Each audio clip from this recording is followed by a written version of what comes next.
Hello viewers, আমি ইসমাইল চৌধুরী। আমার YouTube চ্যানেলে আপনাদের সবাইকে স্বাগতম। আপনারা যারা এই ভিডিওটি দেখছেন সবার প্রতি শুভকামনা রইল। শুরুতেই দেশে এবং বিদেশে যারা অবস্থান করছেন তাদেরকে জানাই ইংরেজি নববর্ষের শুভেচ্ছা। আজকে সারা বিশ্বে করোনা মহামারীর যে প্রকোপ চলছে, বিশেষজ্ঞদের মতে তার থেকে আমরা সহসায় মুক্ত হতে পারছি না। বাংলাদেশও এর বাইরে নয়, কিন্তু করোনার কারণে আমাদের দারিদ্রতা হু করে বাড়ছে আয় বৈষম্য, বাড়ছে বেকারত্ব। একটা বৃহৎ অংশ বাংলাদেশে যেমন বেকার হয়ে যাচ্ছে, সারা পৃথিবী জুড়েই মানুষ আজকে বেকার হচ্ছে। জাতিসংঘ বলছে যে সামনে একটা বিরাট খাদ্য নিরাপত্তার একটা সংকট আসছে। এই সংকটগুলো আমরা মোকাবেলা করব কিভাবে? আমাদের ভাবতে হবে, এখন থেকেই চিন্তা করতে হবে যে আমরা যেন এই সংকট থেকে সহসা মুক্ত হতে পারি।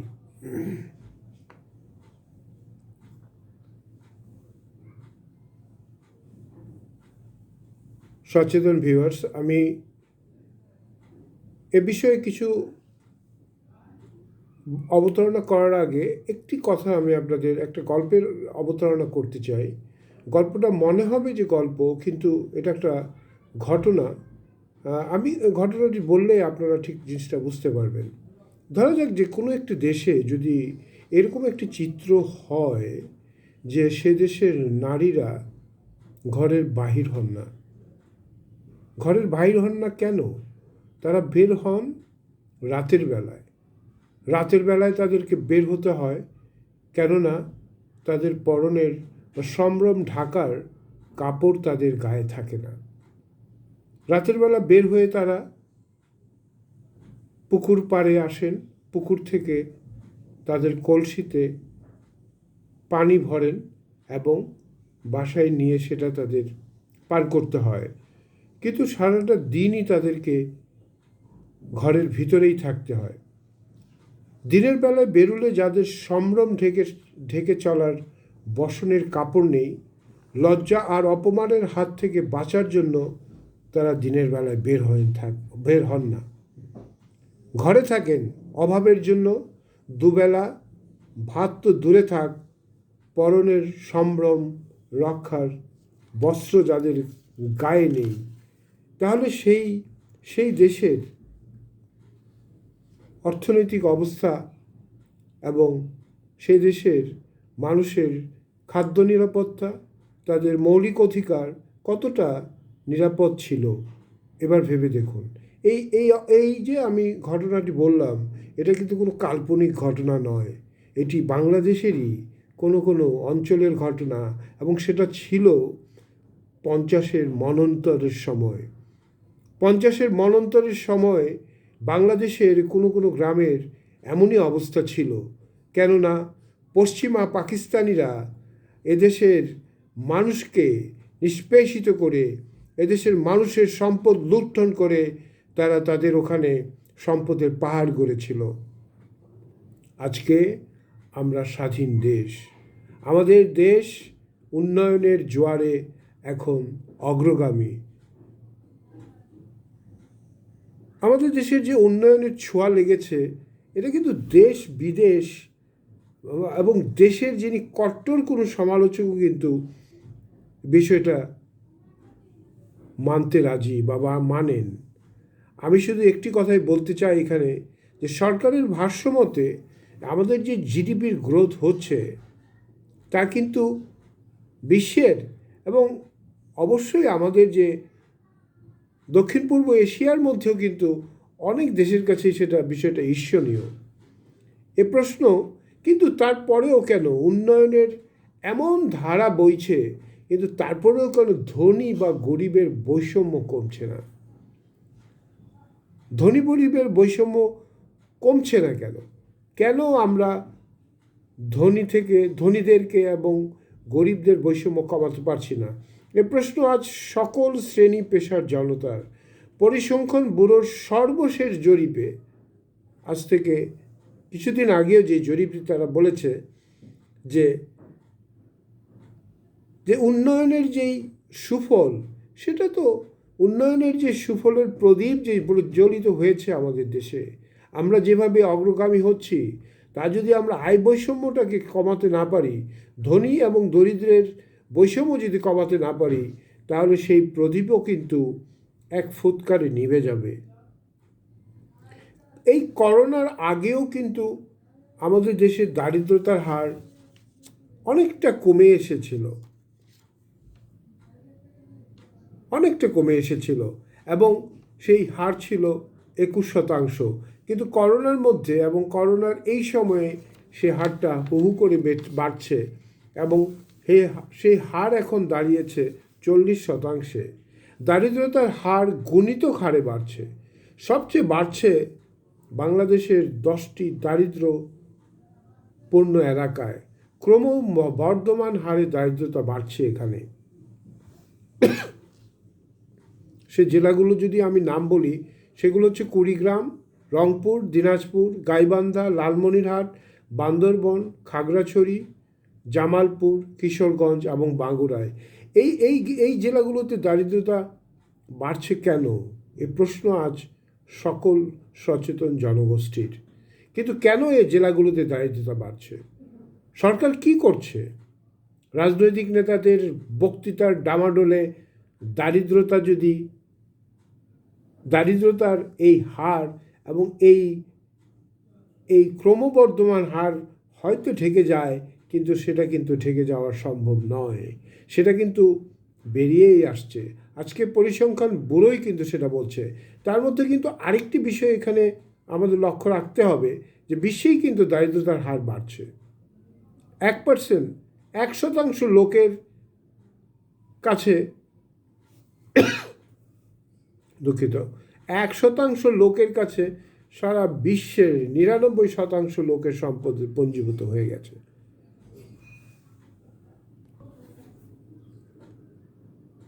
আমাদের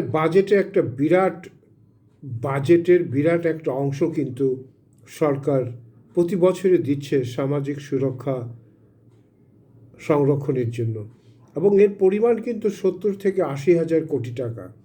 এত বড় অংশের টাকা যদি দারিদ্র বিমোচনের জন্য বা আয় বৈষম্য কমানোর জন্য এবং সামাজিক সুরক্ষার জন্য যদি দিয়েই থাকে, তাহলে সামাজিক সুরক্ষা হচ্ছে না কেন? এই দারিদ্র পীড়িত অঞ্চলগুলোতে কেন দারিদ্রতা বাড়ছে?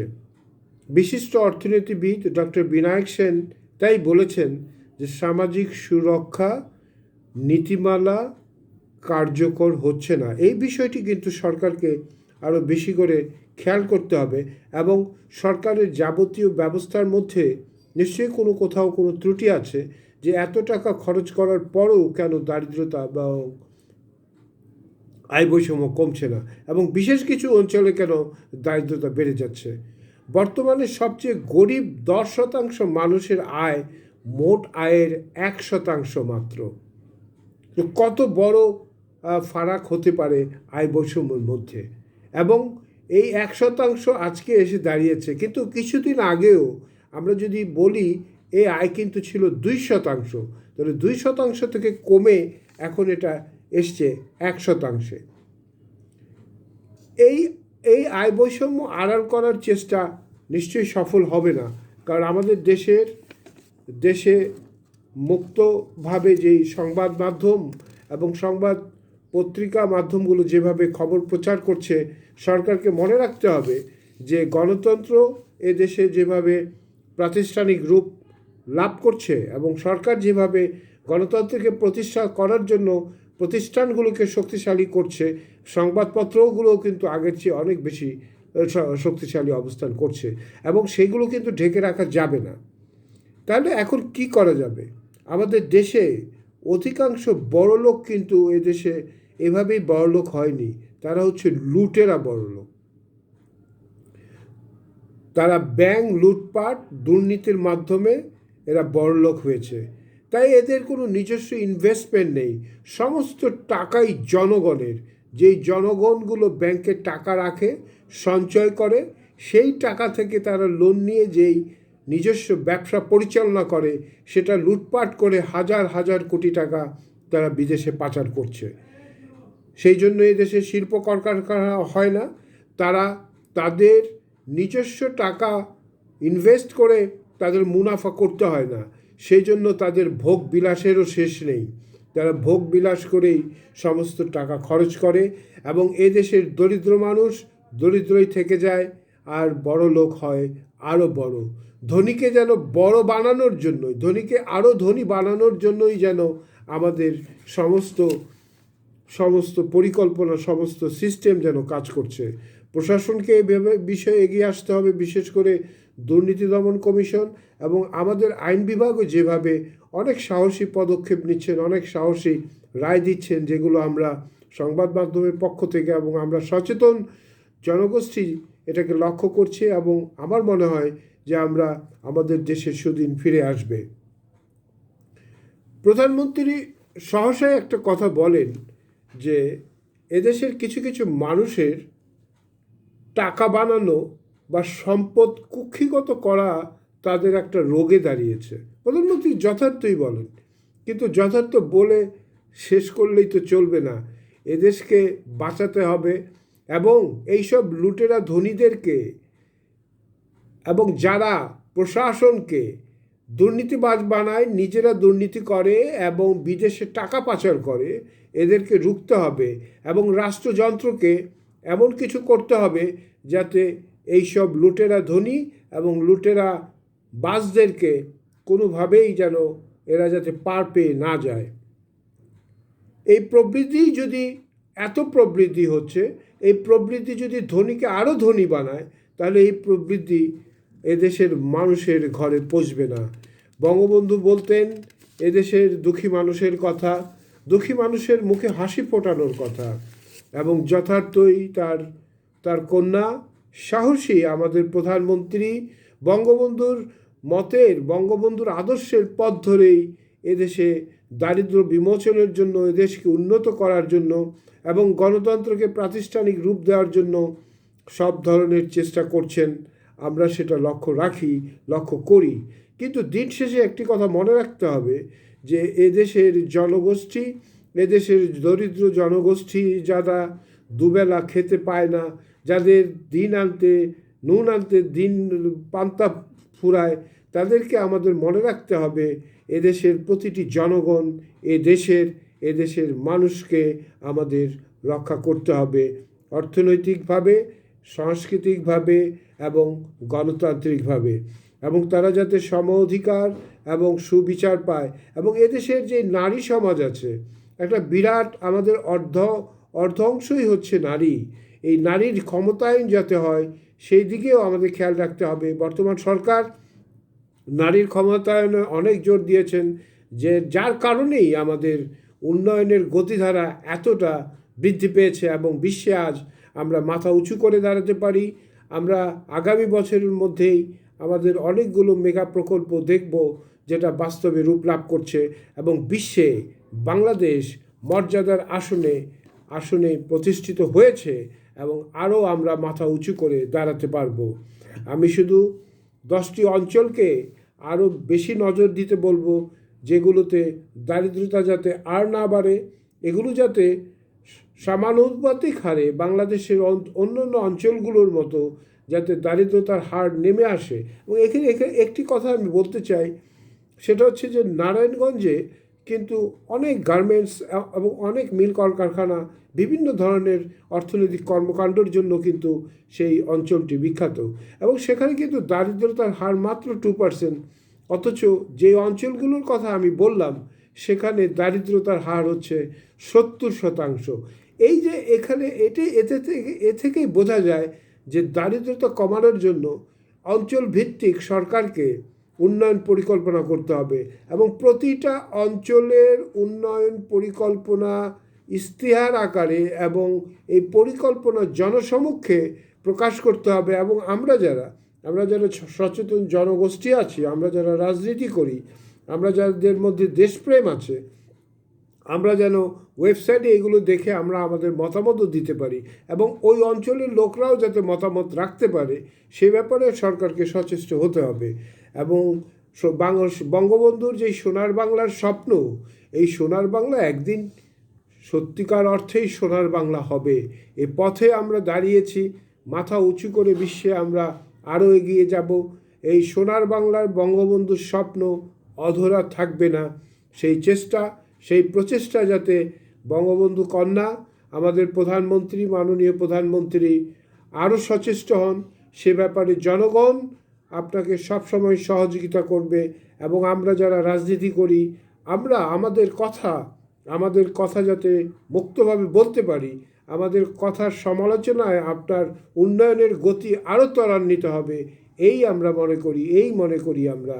সেই বলে আমি আমার বক্তব্য, আজকের যে অবতারণা, যে বিষয়টি আমি বললাম যে আমাদের দেশের আয় বৈষম্য কমাতে হবে, কৃষককে নগদ প্রণোদনা দিতে হবে, অঞ্চল ভিত্তিক উন্নয়ন করতে হবে এবং লুটেরা ধনীরা যারা আছে তারা যেন বিদেশে টাকা পাচার করতে না পারে, দুর্নীতিবাজদেরকে শাস্তি দিতে হবে, এই বিষয়গুলো আমাদের খেয়াল রাখতে হবে। এবং নারীকে আরও কাজে সম্পৃক্ত করতে হবে এবং ওদের ক্ষমতায়ন করতে হবে। আমাদের দেশে যাতে শিক্ষা এবং স্বাস্থ্য ব্যবস্থা যাতে আরও উন্নত করা যায়, এই বিষয়ে আরও যাতে সরকারের অর্থ যাতে আরও নিয়োগ করা হয়, সেই কামনা করে আমি আমার বক্তব্য শেষ করছি। জয় বাংলা, জয় বঙ্গবন্ধু, জয় হোক মেহনতি মানুষের বাংলাদেশ জাসদ চিরজীবী হোক।